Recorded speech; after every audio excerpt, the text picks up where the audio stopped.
Good afternoon. So resilience topic discuss कर रहे थे हम। तो अब आगे इसमें हम देखते हैं कि अभी तक हमने रेजिलेंस में देखा कि डिफरेंट लोडिंग अगर है तो डिफरेंट लोडिंग के केस में स्ट्रेस कैसे वेरी करता है। ठीक है, तो स्ट्रेस हमने देखा था, उसमें पहला जो हमारा था वो था ग्रेजुअल लोडिंग, जो नॉर्मली हमने कहा था कि ज़्यादातर चांसेस में यही होता है। दूसरा था हमारा सडन लोडिंग, जिसमें तुरंत ही लोड लग जाता है, और इन दोनों को हमने डिस्कस भी किया था और देखा था कि जो हमारा ग्रेजुअल लोड है उससे 2 गुना स्ट्रेस डेवलप होता है सडन लोड में। ठीक है, तो ये सब चीज़ें डिस्कस कर रहे थे। नेक्स्ट अब हम थर्ड देखते हैं, थर्ड टाइप ऑफ लोडिंग, जिसमें हम मानते हैं कि when load is fallen from a height h,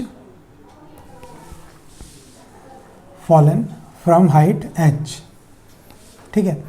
तो ये आपका जो है ये फॉलन लोड में मतलब फॉल कर रहा है h हाइट से, इसको इम्पैक्ट लोड भी कहते हैं, बताया था पिछली क्लास में, इम्पैक्ट लोड। ठीक है, when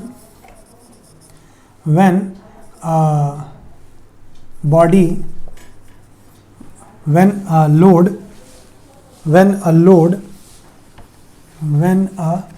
load is fallen मतलब कहीं से वो फॉल कर रहा है। ठीक है, कहीं से वो फॉल कर रहा है, गिर रहा है, ऊपर से किसी हाइट पे हमने छोड़ दिया, वो आके लोड लग रहा है, या वो इम्पैक्ट लोड है। When a load is fallen from some height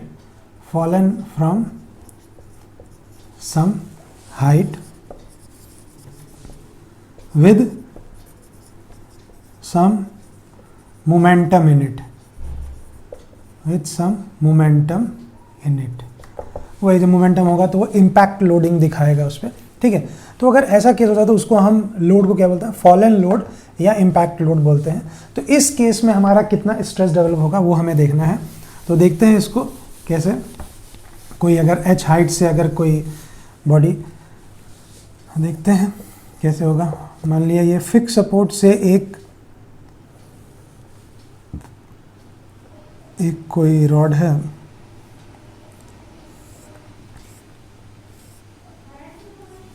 body आपकी ये है और ये कॉलर से फिटेड है।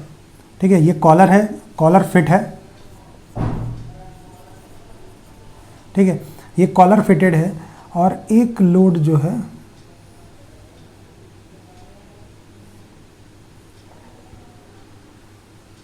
एक ये जो लोड है डब्ल्यू लोड, ये क्या कर रहा है, ये फॉल कर रहा है नीचे आगे। ठीक है, तो अब देखेंगे आप कि ये जो है हाइट h है यहाँ तक, और उसके बाद जब इस पर ये स्ट्राइक कर रहा है तो मान लिया कि ये जो आपका ये जो है वो dl मान लीजिए, dl डिस्टेंस जो है आपका, ये कॉलर जो है आपका उस पर लोड लगने की वजह से वो डिफॉर्मेशन आया, dl डिफॉर्मेशन, dl दब गया, डिफॉर्म कर गया। ठीक है, तो ये हमारा केस है। मान लीजिए इसका वेट w है, ये आके स्ट्राइक कर रहा है इससे, कॉलर इस रॉड में फिटेड है, ये फिक्स्ड है। ठीक है, तो इसमें डिफॉर्मेशन आया dl का। ठीक है, बात देखते हैं इसमें। तो हमें क्या निकालना है कि कितना स्ट्रेस डेवलप होगा अगर कोई फॉलन बॉडी आके लोड लगाती है। अभी तक जो हम देख रहे थे उसमें ग्रेजुअल और सडन लोड देख रहे थे, अब हम देख रहे हैं कि फॉलन। ठीक है, देखिएगा तो कैसे होगा कि इसमें आपका वर्क डन, फिर वही जो पिछला प्रोसेस है वैसे ही करेंगे। Work done by the external load, जो बाहर का लोड लग रहा है उसकी वजह से कितना वर्क डन होगा। तो भाई सिंपल, फोर्स इनटू डिस्प्लेसमेंट। तो फोर्स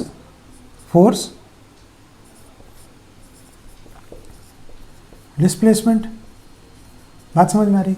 अब भाई फोर्स यहाँ कितना है, W, फोर्स W है, और डिस्प्लेसमेंट कितना हो रहा है, dl।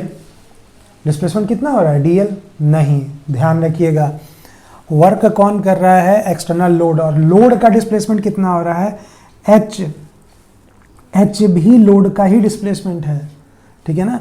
h लोड डिस्प्लेस हो रहा है, h और dl दोनों, पूरा h से लेके, तो ये पूरा जो डिस्प्लेसमेंट होगा वो h प्लस dl होगा। बात समझ में आ रही है, h plus dl।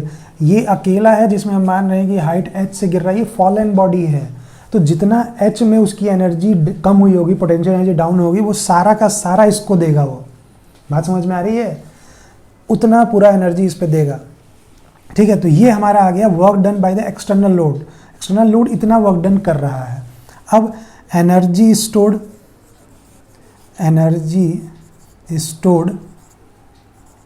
Bye collar,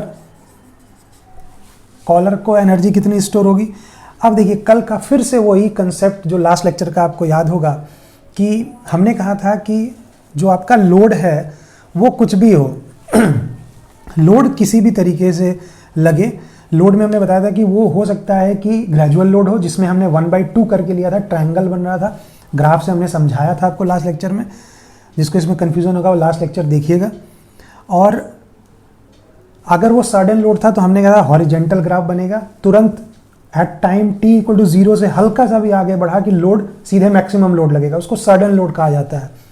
तो सडन लोड में हमारा स्ट्रेस अलग आ रहा था, और वहाँ पे हमने देखा था कि लोड कैसा भी लगे, सडन लगे या ग्रेजुअल लगे, कैसे भी लगे, या हाइट h से आए, कैसे भी लगे, आपका जो स्ट्रेस होगा वो ग्रेजुअली ही इंक्रीज करेगा।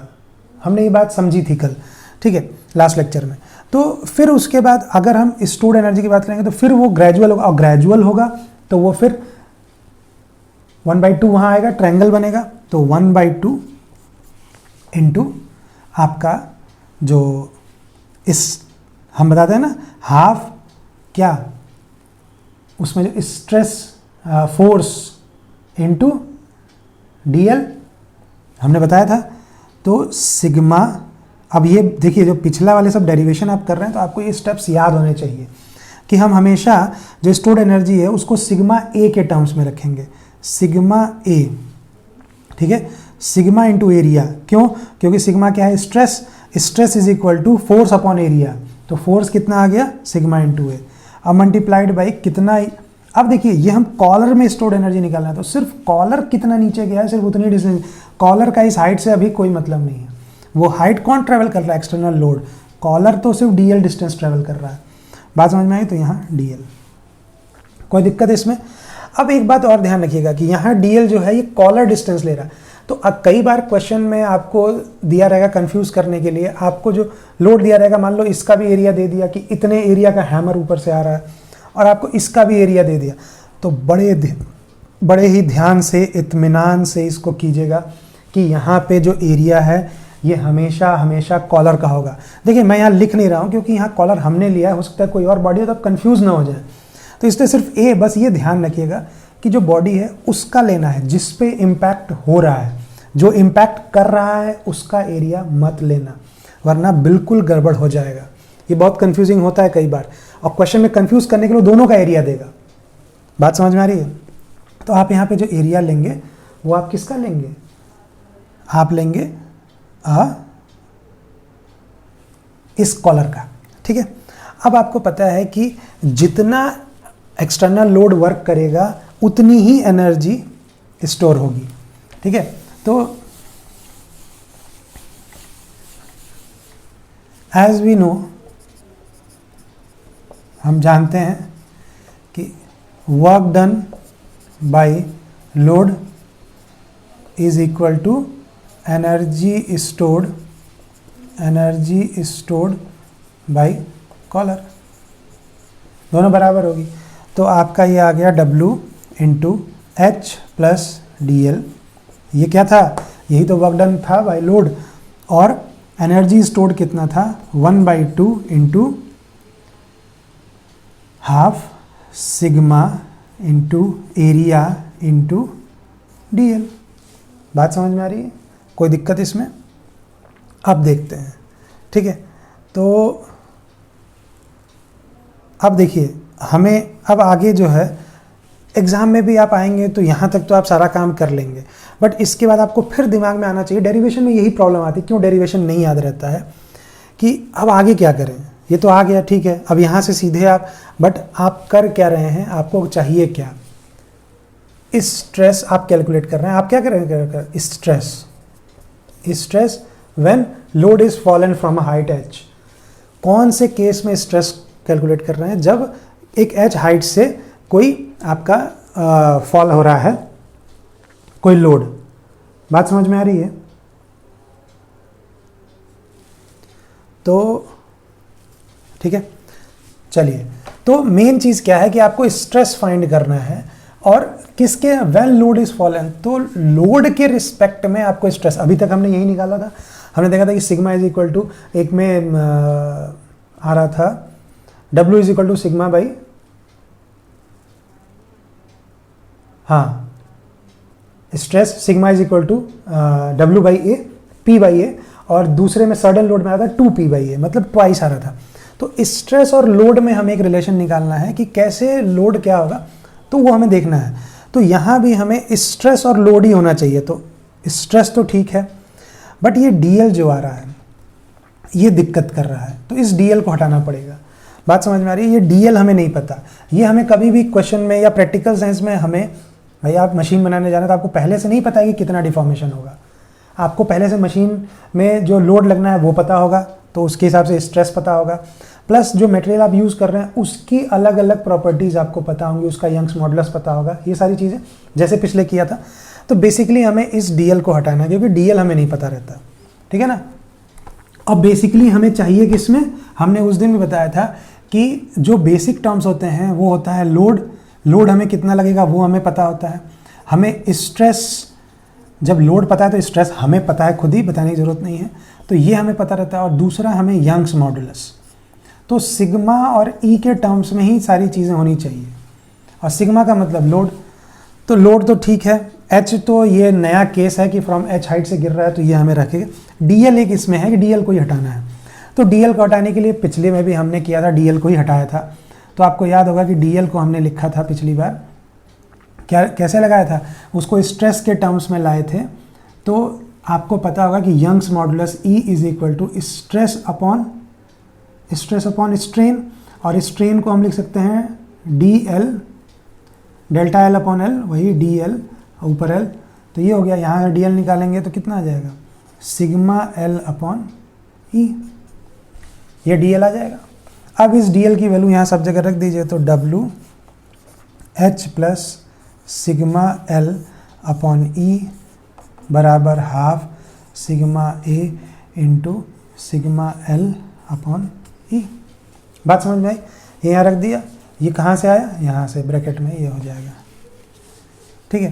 तो अब देखिए इसको आगे सॉल्व करते हैं, और तो क्या आएगा, ये आ जाएगा WH plus W into sigma L by E, ठीक है, बराबर 1/2, यहाँ क्या होगा, sigma square A into L upon E। बात समझ में आ रही है? यही तो आएगा ये। अब आप इसको सॉल्व करिए, यहाँ जो है देखिए सिग्मा स्क्वायर, इसको देखेंगे तो आपको निकालना क्या है, आपको सिग्मा निकालना है, सिग्मा निकालना, और यहाँ सिग्मा स्क्वायर, यहाँ सिग्मा, यहाँ कुछ नहीं। तो ये कुछ अगर आप ध्यान से देखेंगे, अगर थोड़ी सी मैथमेटिक्स का इस्तेमाल करेंगे तो आपको पता चलेगा कि ये क्वाड्रेटिक इक्वेशन बन रहा है, द्विघात समीकरण। तो आप देखिए क्या होगा, सिग्मा स्क्वायर, अगर इसको द्विघात समीकरण क्वाड्रेटिक इक्वेशन की तरह देखना है तो AL upon 2E into sigma square minus, इन सबको उधर ले जाएंगे, minus WL upon E into sigma minus WH is equal to 0। तो ये देखिए क्वाड्रेटिक इक्वेशन में AX square plus BX, AX square plus BX plus C बराबर 0। तो ये क्वाड्रेटिक इक्वेशन टाइप बन गया, ये A है इंटू एक्स स्क्वायर, ये B है इंटू एक्स, और ये है C इंटू एक्स। तो अब यहाँ से आप क्वाड्रेटिक इक्वेशन को सॉल्व करिए, क्वाड्रेटिक इक्वेशन को सॉल्व करेंगे, सिग्मा की वैल्यू आ जाएगी एक्स के लिए सॉल्व करते हैं ना, सिग्मा आपको पता होगा क्वाड्रेटिक इक्वेशन का फॉर्मूला, एक्स के लिए minus B plus minus under root B square minus 4ac upon 2a, ये क्वाड्रेटिक इक्वेशन का फॉर्मूला है। तो b यहाँ क्या है, पहले से माइनस b ये है, ये टर्म b है, ये पूरा टर्म b हो जाएगा, ये पूरा टर्म a हो जाएगा, ये पूरा टर्म c हो जाएगा। तो b क्या है ये, और ये पहले से माइनस लगा है तो माइनस माइनस प्लस हो जाएगा, तो WL अपॉन E, ठीक है, प्लस माइनस। अब यहाँ हमें थोड़ा ध्यान देना होगा कि प्लस माइनस यहाँ पे दो साइन है, ठीक है, दो साइन है यहाँ पे, तो उसका हमें क्या करना है, ठीक है, दो साइन है यहाँ पे प्लस और माइनस। तो ये दो साइन का मतलब क्या होता है कि x की दो वैल्यू आएगी, x की दो वैल्यू आएगी, ऐसे ही सिग्मा की दो वैल्यू आएगी। तो ये एक चीज़ आ गई। अब इसमें से एक अगर प्लस करेंगे मतलब इसमें कुछ जुड़ेगा, माइनस करेंगे तो इसमें से कुछ कम होगा। मतलब अगर प्लस माइनस की बात करें, कुछ जोड़ा जाए तो बड़ी चीज़ आएगी, घटाया जाए तो थोड़ा छोटा आएगा। मतलब यहाँ सिग्मा जो हमारा स्ट्रेस आ रहा है वो दो तरीके का आएगा, एक हायर वैल्यू आएगी और एक लोअर वैल्यू आएगी। तो आप डिज़ाइन करने जा रहे हैं तो आपको लोअर वैल्यू से कोई मतलब नहीं है, नीचे वाले सिग्मा लेवल से नीचे वाला स्ट्रेस कितना है उससे कोई मतलब नहीं है। आपको जो हायर स्ट्रेस है, मैक्सिमम स्ट्रेस है, उसी से मतलब है। तो आप नेगेटिव वाला जो घटाया जा रहा है, जो छोटी वैल्यू आएगी उसको हटा दीजिए, आप सिर्फ जो ज़्यादा वाली है उसको ही रखिए। तो WL upon E plus under root, अब b यही b है, इसका square, W square L square, इसका पूरा स्क्वायर कर दीजिए, ई स्क्वायर माइनस 4 a क्या है, AL upon 2e, AL upon 2e multiplied by c कितना है, WH, और WH माइनस भी है, WH माइनस भी है ना, तो माइनस माइनस ये प्लस हो जाएगा, पूरा अपॉन 2a। तो 2 इंटू a कितना है, AL अपॉन 2e। बात समझ में आई? तो ये बातें समझ में आ रही हैं। क्वाड्रेटिक इक्वेशन अगर आपको पता होगा तो कोई बड़ी चीज़ नहीं है ये, क्वाड्रेटिक इक्वेशन बड़ी सिंपल सी चीज़ है, कुछ इसमें दिमाग नहीं लगाना है, सीधे आपको चलते जाना है, अपने आप चीज़ें मिलेंगी, ठीक है। अब इसको आगे देखें तो sigma is equal to WL upon E plus under root W square L square upon E square plus 4। अच्छा देखिए, W square L square upon E square अगर कॉमन ले लें इस दोनों में से, यहाँ से पूरा, तो यहाँ पे क्या बच जाएगा, 1, यहाँ पे पूरा ये कॉमन ले लिया, 1 बच गया, प्लस ये ऐसे ही रहने दीजिए, 4, ये 2 से 4 को काट दीजिए, 2 बचेगा, तो 2AL अपॉन EWH ये हो गया। और जो आपने कॉमन लिया वो पलट के इसमें E स्क्वायर अपॉन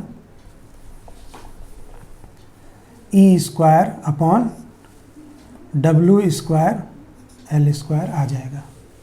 बात समझ में आ रही है? E square upon W square L square आ जाएगा, क्योंकि यही आपने कॉमन लिया है, और ये आपका ब्रैकेट क्लोज। बात समझ में आ रही?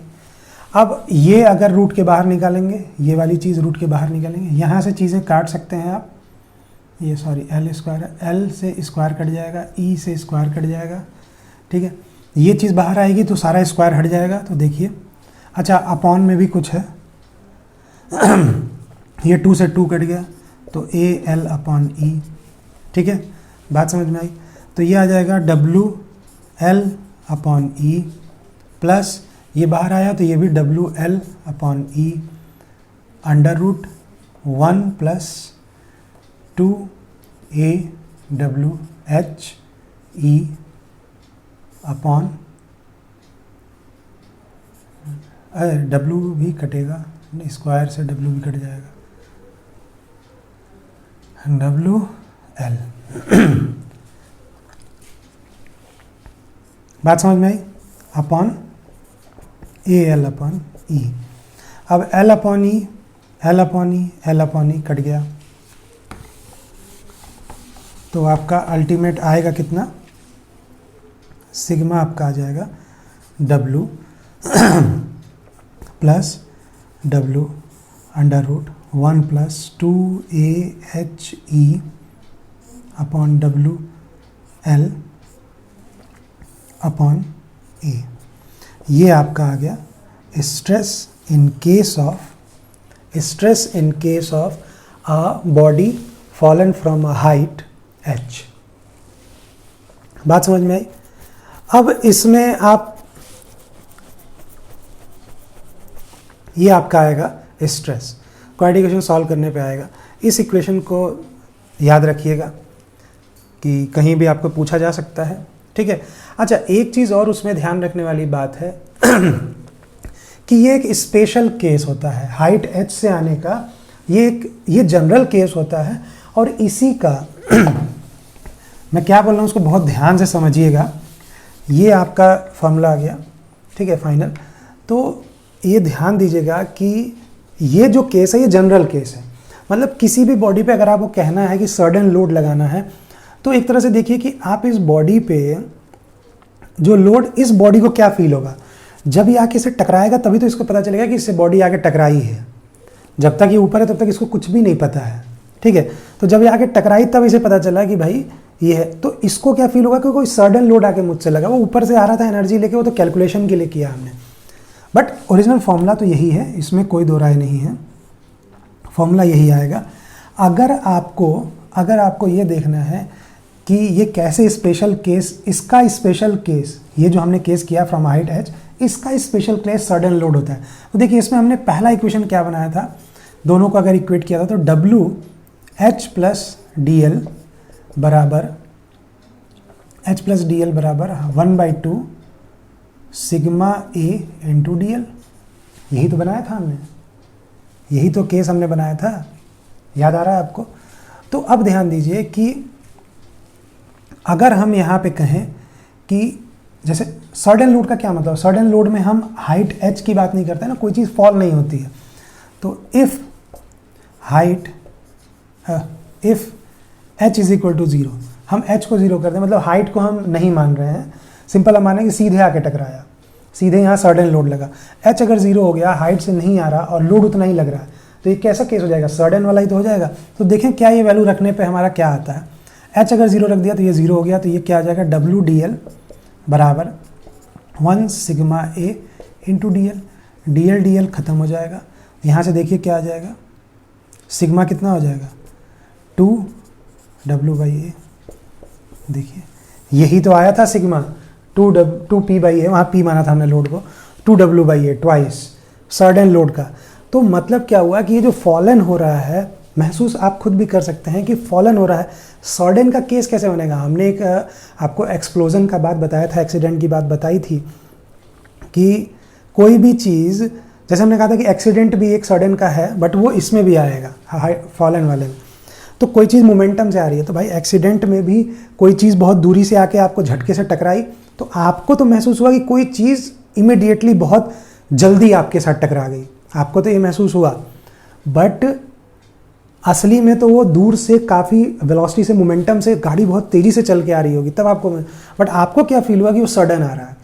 तो अगर हम आपकी फीलिंग की बात करें और हम इस h हाइट को नेगलेक्ट कर दें, हम ये माने कि हमसे जब आके टकराया तो उसने इतना फोर्स हम पे लगाया, खाली हम ये माने, हम h को 0 मान लें, तो वो केस कैसा हो जाएगा, सडन। मतलब कि ये जो फॉलन हाइट या मोमेंटम वाली जो बात हम कर रहे हैं, इसी का स्पेशल केस हमारा होता है सडन कोई अलग चीज़ नहीं होती। तो अगर हम इसकी बात करें, कॉलर को क्या लगेगा, कॉलर को थोड़ी पता है कि वो कितने हाइट से आ रहा है, क्या आ रहा है। कॉलर को तो जब उसने फोर्स लगाया, जब आके टच हुआ इससे, उस समय जितना फोर्स लगाया, कॉलर तो यही बताएगा कि भाई मुझे तो इतना ही फोर्स महसूस हुआ, और वो फोर्स उसके लिए सडन होगा क्योंकि तुरंत लगा उसे। बात समझ में, बहुत तेज़ी से, इम्पैक्ट लोडिंग इसको कहते हैं। तो ध्यान रखिएगा, ठीक है। तो ये आपका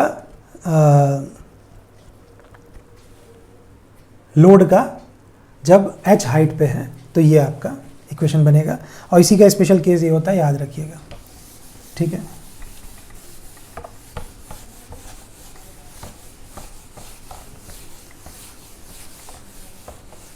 तो ये 3 तरह के लोड हमने पढ़ लिए, इसको ध्यान में रखिएगा आप। ये 3 तरह के लोड हमने देख लिए। तो अब एक न्यूमेरिकल थोड़ा देख लेते हैं कि किस तरह के सवाल आते हैं बहुत सारे सवाल हम करेंगे, उसमें एक पहला सवाल देखते हैं किस तरह का सवाल आता है।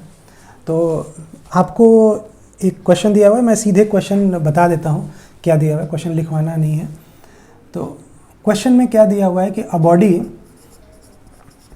Of length 5 metre, length 5 metre and 50 mm dia, a body of length 5 metre and 50 mm dia, एक बॉडी है,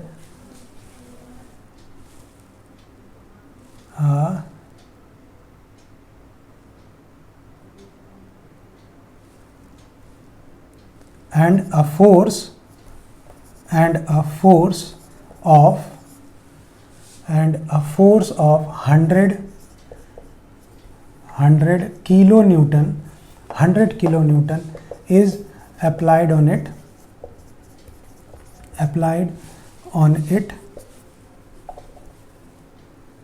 the body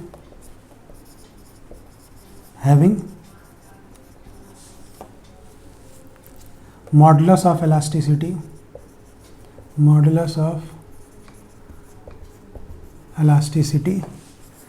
200 gigapascal. 200 gigapascal is the modulus of elasticity of the material. Find the strain energy stored. आपको बताना है कि strain energy कितनी store हुई इसमें। बात समझ में आ रही है?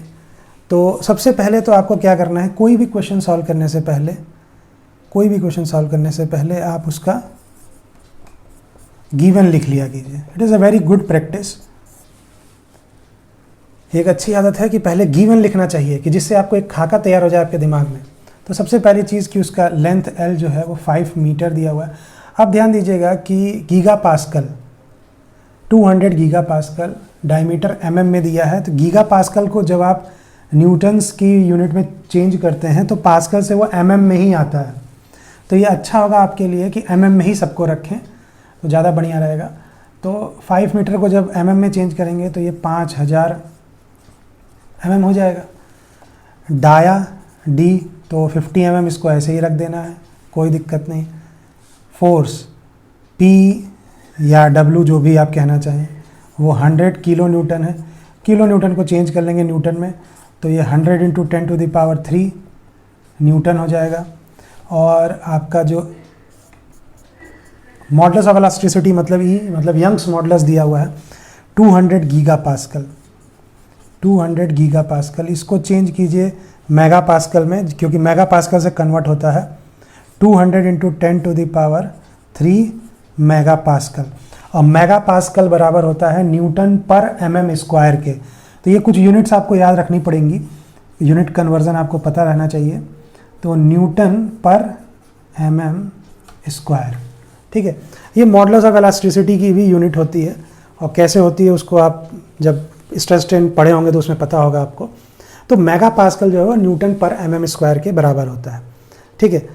तो अब सारी यूनिट एक बार चेक कर लीजिए कि सारी यूनिट एक ही में है। न्यूटन हर जगह दिख रहा है फाइनल में, ठीक है। mm दिख रहा है हर जगह फाइनल में। अब ठीक है, क्लियर। तो इसको सॉल्व करते हैं, देखते हैं, ठीक है।